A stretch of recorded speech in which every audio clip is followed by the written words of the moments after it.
दवा माफियाओं के गंदे खेल का हुआ पर्दाफाश। दिल्ली के बाद अब भोपाल में भी हो रहा मरीजों की जान से खिलवाड़।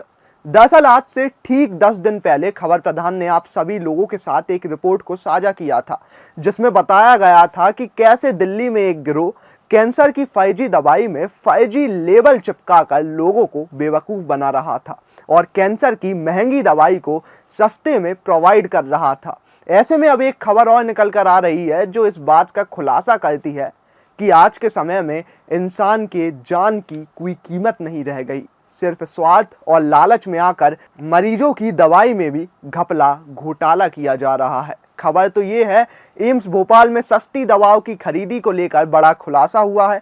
केंद्र सरकार के स्पष्ट नियमों के बावजूद यहां दवा खरीदी में GFR 2017 का पालन नहीं किया गया। बताया जा रहा है कि एम्स भोपाल देश का इकलौता ऐसा एम्स है जहां पिछले 3-4 सालों से दवाओं के कोई टेंडर ही नहीं निकाले गए हैं और सीधे अमृत फार्मेसी से करोड़ों की दवाएं खरीदी गई हैं।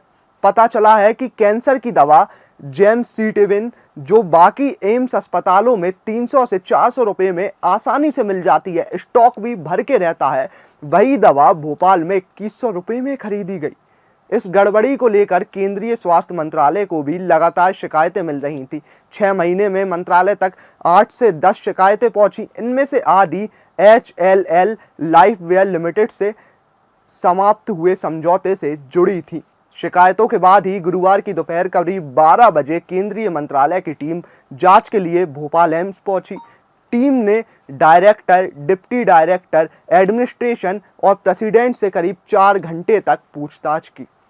टीम ने दस्तावेज खंगाले और दवाओं की खरीद प्रक्रिया की पूरी जांच की। केंद्र के नियमों के खिलाफ ये पूरी व्यवस्था कई सालों से चल रही थी। अब मंत्रालय इस पूरी प्रक्रिया को सेंट्रलाइज करने जा रहा है, यानी कि अब ये जो पूरी प्रक्रिया होगी वो केंद्रित होगी। अब अगर हम नियमों की बात करें तो जानकारी के अनुसार तय नियम बताते हैं कि दवाएं हमेशा टेंडर से खरीदी जाती हैं, जिससे कंपटीशन रहे और कॉस्ट कटिंग की जा सके, जिससे कीमतों पर भारी नियंत्रण करा जा सके। अमृत फार्मेसी से तो जब दवाइयां खरीदी जाती हैं जब कोई इमरजेंसी सिचुएशन हो, लेकिन यहां इस नियम को दरकिनार कर पूरी सप्लाई अमृत फार्मेसीज को सौंप दी गई। कोरोना काल में आपात स्थिति का हवाला देकर खरीदी बढ़ा दी गई और बाद में भी इसे जारी रखा गया। यही वजह रही कि खरीदी का आंकड़ा 15 लाख से बढ़कर 60 करोड़ तक पहुंच गया। एक अखबार छापता है कि भोपाल में कई दवाई महंगी बिकती हुई देखी गई।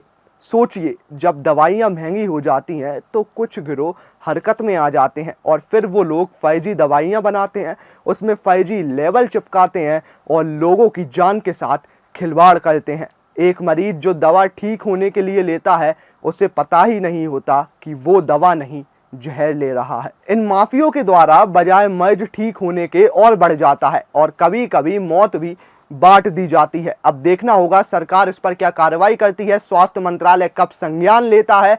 क्यों सरकार की भी जवाबदेही तो बनती ही है। अब इस पूरे मामले पर आपकी क्या राय है, हमें कमेंट बॉक्स में जरूर बताएं। अगर आप ये वीडियो फेसबुक पर देख रहे हैं तो लाइक करें, कमेंट करें और शेयर करें, और अगर यूट्यूब पर देख रहे हैं तो लाइक, शेयर, कमेंट और सब्सक्राइब कीजिएगा। वीडियो कैसी लगी ये तो आपको कमेंट में बताना ही है, और स्वास्थ्य मंत्रालय को लेकर आपका क्या टेक है वो भी कमेंट बॉक्स में जरूर लिखिए। वीडियो अच्छा लगा हो तो लाइक कीजिए, शेयर कीजिए और कमेंट बॉक्स में हमें ज़रूर बताइए।